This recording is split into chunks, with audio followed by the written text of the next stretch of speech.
नमस्कार मेरे प्यारे मित्रों, मैं हूं Deepak Kumar. Types of matrix का सेकेंड लेक्चर है बच्चों। ये फर्स्ट लेक्चर में हम आपको 8 टाइप्स बता दिए थे मैट्रिक्स का, साथ ही साथ व्हाट इज मैट्रिक्स, मैट्रिक्स क्या है, मैट्रिक्स का ऑर्डर क्या होता है, रो क्या है, कॉलम है, इन सब बातों पे हम डिस्कस कर चुके हैं।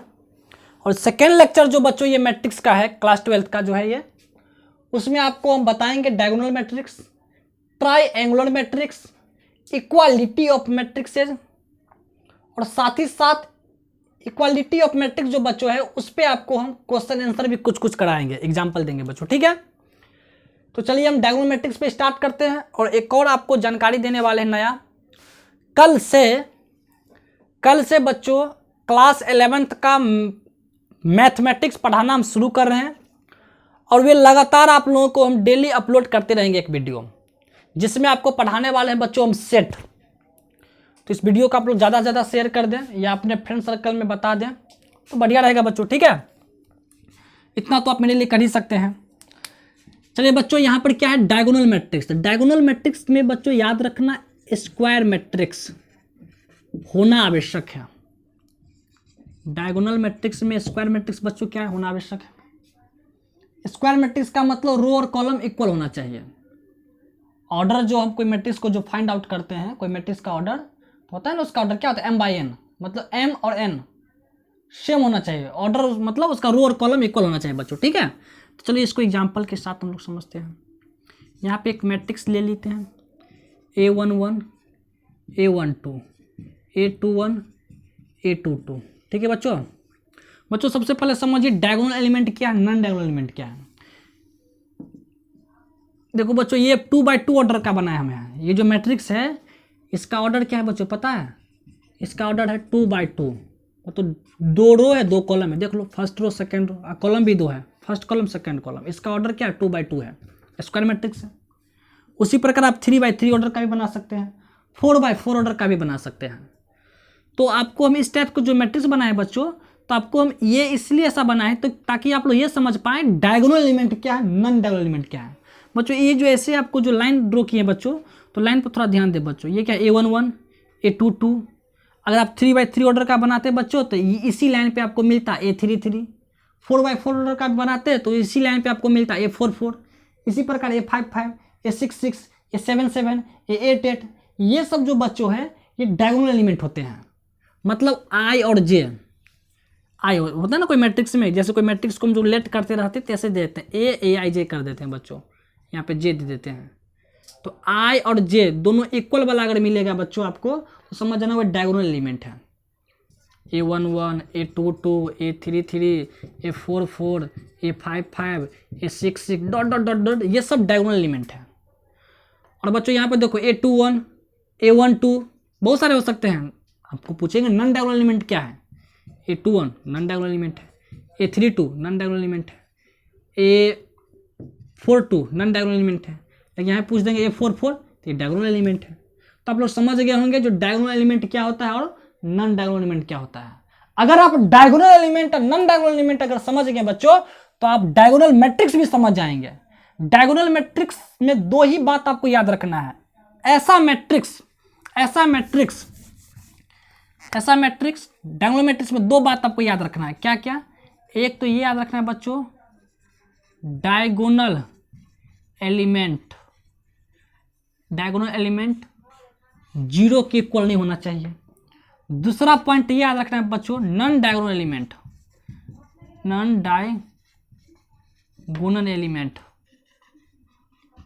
क्या होना चाहिए, 0 होना चाहिए। आप लोग मेरे बात समझ रहे होंगे, डायगोनल एलिमेंट 0 के इक्वल नहीं होना चाहिए और नॉन डायगोनल एलिमेंट 0 होना चाहिए। तो चलिए बच्चों, इसको डायगोनल मैट्रिक्स बनाए आप लोग। जैसे यहाँ पे A11 है A22 है, A11 के स्थान पे कुछ भी हो सकता है, 4 5 6 कुछ भी हो सकता है, 2 3 4 कुछ भी हो सकता है। लेकिन इस मैट्रिक्स को मुझे डायगोनल एलिमेंट मैट्रिक्स बनाना है बच्चों, तो ये जो है non diagonal element A12 A21, इसको तो आप पहले 0 बना दो, और इसको भी क्या बना दीजिए आप लोग, 0 बना दें। अब ये बच्चों क्या हो गया, डायगोनल मैट्रिक्स आप इसको बता सकते हैं। मेरी बात समझ में आ रहा है आप लोगों को, आता होगा समझ में आपको। और एग्जांपल ले लेते हैं हम, एक और एग्जांपल लेते हैं। ये तो कंसेप्ट है, अपना कॉपी पेन लेकर के बैठे। एक और एग्जाम्पल ले लेते हैं हम लोग हैं।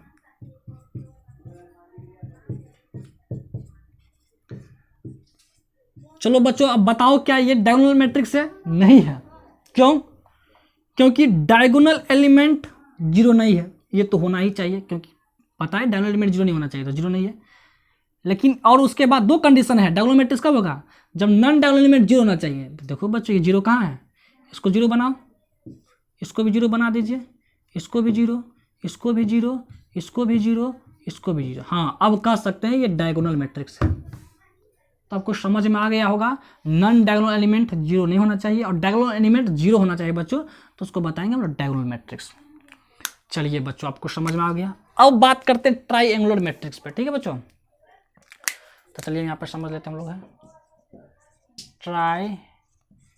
Triangular matrix. दो प्रकार के होते हैं ट्राइएंगुलर मैट्रिक्स। एक तो होते हैं लोअर ट्राइएंगुलर मैट्रिक्स, ठीक है। एक होते हैं आपको अपर ट्रायंगुलर मैट्रिक्स। आराम आराम से समझिए आप। एक ऐसा शेप बना लेते हैं इसमें हम, और इसमें आपको ऐसा शेप बना लिया हम, ठीक है। ऐसा शेप बनाने का मतलब क्या है? देखिए एग्जांपल के साथ यहाँ पे एक मैट्रिक्स हम ले लिया,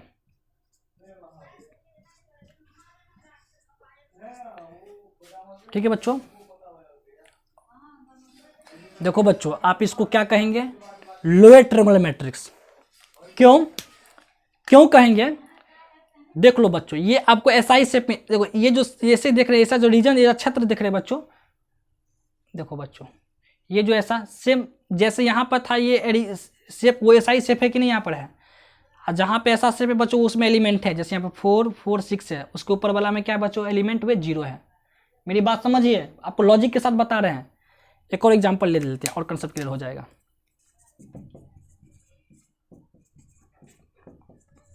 एग्जाम्पल, जितना एग्जाम्पल लीजिएगा उतना बढ़िया है। और इसको बना देते हैं 0 0 0 0। देखो बच्चों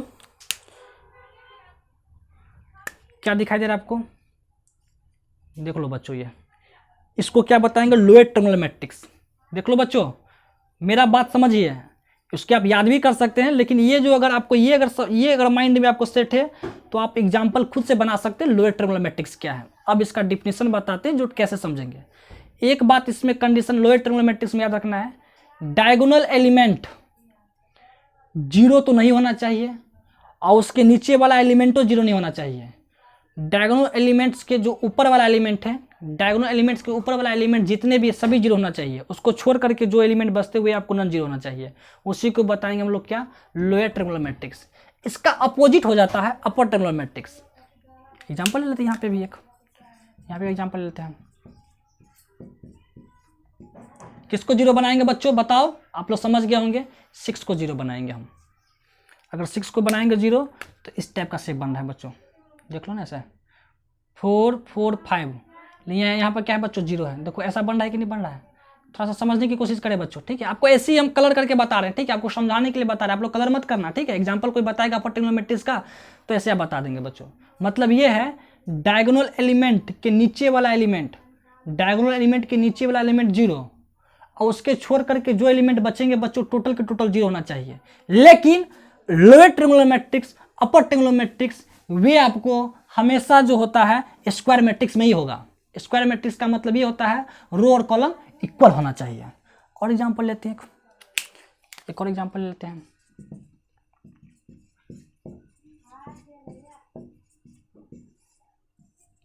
यहाँ पे हम कुछ भी ले सकते हैं ना, 5 ले ली। चलो बच्चों बताओ इसमें किसको 0 बनाएंगे हम लोग? किसको 0 बनाएंगे? आप लोग तो समझ गए होंगे। ये 4 4 3, इसको 0 बना दो। आ रहा है ना मेरी बात समझ में? इसको 0, इसको 0 और इसको 0। तो बच्चों ये जो मैट्रिक्स आपको दिखाई दे रहा है ये आपको अपर ट्रायंगुलर मैट्रिक्स है। देखो बच्चों ऐसे है, तो आप लोग समझ गए होंगे। जो डायगोनल एलिमेंट के नीचे वाला एलिमेंट अगर 0 है, डायगोनल एलिमेंट के नीचे वाला एलिमेंट 0 है और उसको छोड़ करके जो एलिमेंट बच जाता है स्क्वायर मैट्रिक्स में, तो उस दोनों को कंबाइन करके जो मैट्रिक्स बना है बच्चों उसी को क्या बताएंगे? अपर triangular matrix. Lower triangular matrix किसको बताएंगे? डायगोनल एलिमेंट के ऊपर वाला एलिमेंट 0 होना चाहिए और उसको छोड़ करके जो एलिमेंट बच जाता है बच्चों वे एलिमेंट जीरो नहीं होना चाहिए बच्चों, उसी को क्या बताएंगे, लोअर ट्रायंगुलर मैट्रिक्स। तो आप लोग एग्जाम्पल से इसको कंसेप्ट आपको क्लियर हो गया होगा। ठीक है बच्चों, अब हम सीधा सीधा चलेंगे इक्वालिटी ऑफ मैट्रिक्स। देखो बच्चों, इक्वालिटी ऑफ मैट्रिक्स क्या होता है, ठीक है, आप लोग नोट कर ले, कर लिए होंगे नोट, स्क्रीनशॉट ले लेने होता है तो ले लिए, चलो बच्चों ले लिए।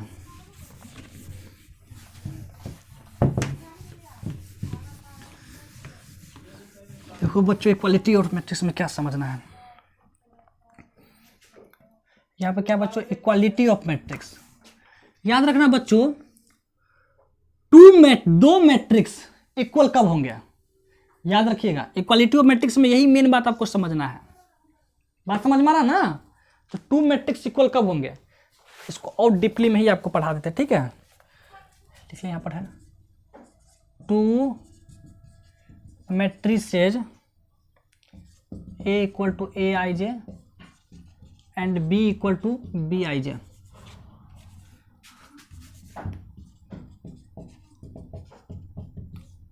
B equal to B I J are said to be equal if. देखो बच्चों, अभी आपको क्या पढ़ा रहे हैं, इक्वालिटी ऑफ मैट्रिसेज। यहां पर क्या बता रहे हैं बच्चों, two matrices A equal to दिया A I J, B equal to B I J are said to be equal if if if. First condition क्या है, they are of the same order. ये जो मैट्रिक्स ए है और B है, दोनों का ऑर्डर सेम होना चाहिए। दोनों का ऑर्डर बच्चों क्या होना चाहिए, they are of the same order. बच्चों हम समझाएंगे आपको हम। दूसरा क्या है, each element of A, each element of A का प्रत्येक element is equal to the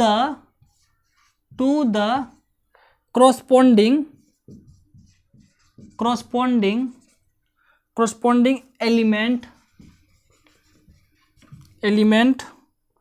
of B।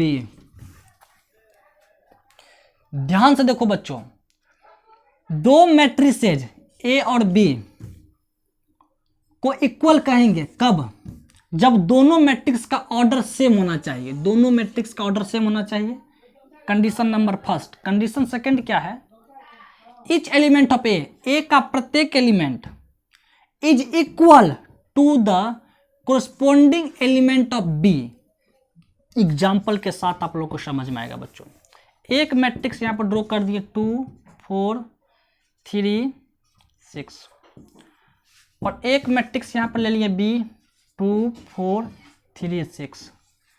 देखो बच्चों, ए मैट्रिक्स है, इसका ऑर्डर क्या है बच्चों, 2/2। बी मैट्रिक्स है, इसका भी ऑर्डर क्या है, 2/2। दो मैट्रिक्स इक्वल होने का कंडीशन क्या था बच्चों, सेम ऑर्डर।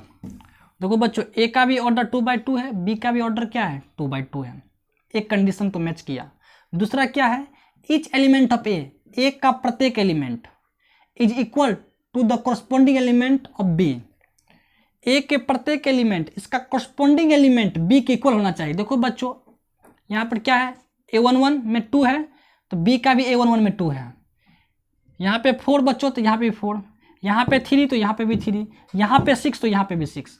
तो बच्चों हम लोग कह सकते हैं A equal to B, A equal to B, मतलब A और B दोनों इक्वल मैट्रिक्स है। आ रहा है आप लोगों को बात समझ में।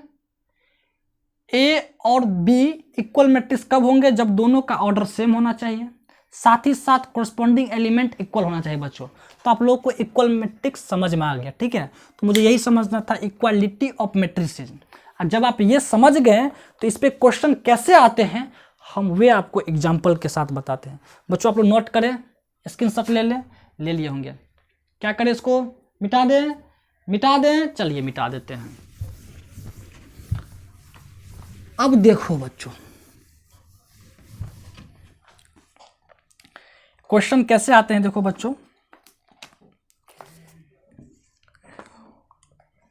x + 3 z+4 2y - 7 -6 a - 1 0 b - 3 और यहाँ पर क्या है -21 0, ठीक है। और इसके इक्वल टू में दिया है बच्चों 0 6 3y - 2 -6 -3 2c + 2 2b + 4 -21 0। ये NCERT का एग्जाम्पल ही है बच्चों, ठीक है। ये बच्चों देखो यहाँ पे ऐसे करके क्वेश्चन दे दिया है, ये दोनों मैट्रिक्स आपको इक्वल है, ठीक है। यहाँ पर लिख दिया इफ करके इतना, ये मैट्रिक्स और ये मैट्रिक्स दे दिया है, और नीचे में दिया बच्चों find the value of ABCXYZ। तो बच्चों हमको ABCXYZ का वैल्यू फाइंड आउट करना है। तो देखिए हम लोग कैसे करेंगे बच्चों। यहाँ पर क्या है x + 3 और यहाँ पर क्या है बच्चों 0, क्योंकि आपको दो मैट्रिक्स इक्वल कब होंगे, जब दोनों का ऑर्डर सेम। तो बच्चों ऑर्डर सेम है, देखो यहाँ पर क्या है 1 2 3 3/3 का है, ये भी बच्चों क्या है 3/3 का ऑर्डर सेम है। और जब ऑर्डर सेम होता है, यहाँ पे ऑलरेडी से बता है दोनों मैट्रिक्स इक्वल है, देखो यहाँ पर दे दिया इक्वल, तो कोरस्पॉन्डिंग एलिमेंट भी इक्वल होगा। देखो बच्चों यहाँ पर क्या x + 3 इसके इक्वल टू में क्या है 0, तो x + 3 इसके इक्वल टू में 0, तो यहाँ से x का वैल्यू फाइंड आउट कर लो, प्लस का साइड चेंज करेंगे तो क्या हो जाएगा माइनस, तो x इक्वल टू क्या होगा -3। यहाँ पे क्या बच्चों z+4 इक्वल टू क्या लिखेंगे 6, ये इक्वल ना होंगे, तो z+4 इक्वल टू 6, तो z का वैल्यू निकालेंगे बच्चों क्या हो जाएगा -2, मतलब 6 - 4 इक्वल टू क्या हो जाएगा, नहीं -2 नहीं होगा +2 होगा। क्लियर। ये बच्चों क्या है 2y - 7 इक्वल टू क्या है y - 2, वही ना है, क्या मतलब 2y - 7 इक्वल टू क्या है बच्चों y - 2। क्या करते हैं बच्चों हम लोग y को इधर ले आते हैं और -7 को उधर ले जाएंगे, तो यहाँ पर क्या हो जाएगा 2y - y -2 + 7, तो बच्चों यहाँ पर क्या होगा y, और कैलकुलेशन करेंगे बच्चों क्या हो जाएगा 5, y = 5। आ रहा है मेरी बात समझ में आप लोगों को। यहाँ पे क्वेश्चन में क्या था 3y दिया है, 2y नहीं दिया है, ठीक है 3y लेना था मुझे, तो यहाँ पर क्या लेंगे हम 3y लेंगे। चलो कैलकुलेशन फिर से कर लेते हैं। तो क्या करेंगे बच्चों हम 2y को उधर ले जाते हैं और 2 को इधर ले आएंगे बच्चों, ठीक है। तो क्या हो जाएगा यहाँ पर 2 को इधर ले आएंगे हम लोग, तो -7 + 2 और 3y - 2y, कैलकुलेशन करो बच्चों, तो क्या हो जाएगा यहाँ पर है -5 इक्वल टू y, y = -5। और बच्चों क्या है यहाँ पर देख लो a - 1 इक्वल टू क्या है, a - 1 इक्वल टू -3, उधर से ले जाइए आप लोग, a इक्वल टू क्या हो जाएगा -3 + 1 इक्वल टू क्या निकलेगा -2, a का भी आ गया। ये क्या है बच्चों यहाँ पर है b - 3 इक्वल टू क्या होंगे यहाँ पर 2b + 4, तो b को साइड चेंज कर दो, इसको इधर यहाँ पे ले आओ, तो क्या हो जाएगा बच्चों -3 - 4 equal to 2b - b, calculation कीजिए बच्चों, तो क्या हो जाएगा b इक्वल टू -7, ये भी आ गया। और कोई बचा है क्या, आ गया ना सब, हाँ ये बच गया आपको 2c, देखो ना 0, c का वैल्यू फाइंड आउट करना है ना, तो 2c + 2 इक्वल टू क्या बच्चों 0, तो यहाँ पर क्या उधर चलो साइड चेंज कर दो बच्चों, 2c इक्वल टू -2, तो c इक्वल टू क्या होगा -2/2, 2 कट गया बच्चों क्या आ गया -1, c इक्वल टू क्या आ गया -1 आ गया। तो मेरे विचार सबका वैल्यू आ गया, b भी आ गया, a भी आ गया और c भी आ गया, सब आ गया बच्चों, z भी का वैल्यू आ गया, x का वैल्यू आ गया, y का वैल्यू आ गया बच्चों। तो इस टाइप से क्वेश्चन आपको इक्वालिटी ऑफ मैट्रिक्स पर पूछेंगे। तो बच्चों ये टाइप्स ऑफ मैट्रिक्स जो था उसका पार्ट 2 ये भी हम कंप्लीट कर दिए हैं। नेक्स्ट वीडियो में आपको बताएंगे प्रॉपर्टीज ऑफ मैट्रिक्स, ठीक है बच्चों। तो आप लोग एक्सरसाइज NCERT का 3.1 बनाएं, 100% आपको बनेंगे। बहुत ही आसान है बच्चों, आप लोगों को पूरा कंसेप्ट हम दे दिए हैं, ठीक है बच्चों। और साथ ही साथ हम क्या करेंगे 3.1 का आप लोग सबसे पहले तो बनाएं, कोशिश करें, हम एक एक क्वेश्चन भी इसको सॉल्व करेंगे बच्चों इसका, ठीक है। हम बताएंगे आप लोगों को, हम लाइक से सब्सक्राइब जरूर कीजिएगा, मेहनत आपको लिए बहुत हम कर रहे हैं। धन्यवाद।